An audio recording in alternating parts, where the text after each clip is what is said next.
Alon-alon ya Mas. Wis ngrumangsan nih. Ra urung isih apik. Iya. Aku ki rumangsaku muni apa-apa mesti kleru to. Aku gur ngomong iki lho Mas alon-alon. Aku kan ngono to nganggo mandek sik. Ngono. Ayang.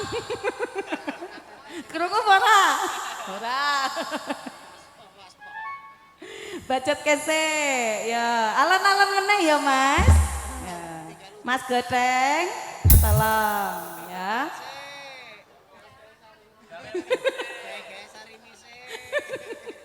Nggih, sumangga kasuwun pinarak wonten ing Panti Bugung, Rapita Sugatan. Kanthi daros. Ngersakaken bakso wonten ing Ngiring-Etan. Ngersakaken bakso wonten ing Ngiring-Etan sumangga. Oh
Mas Goteng kok bareng wis arep rampung ana to bantet to Mas.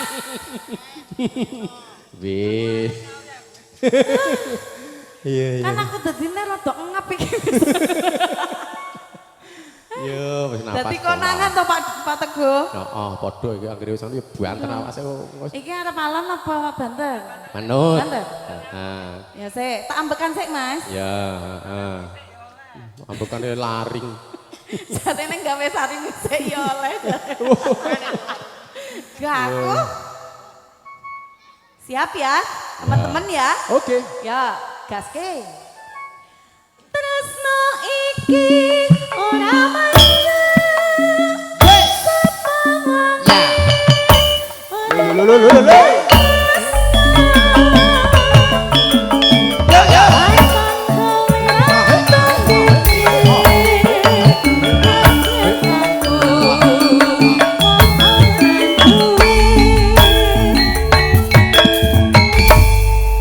Teteh sing tresno Pak Teguh.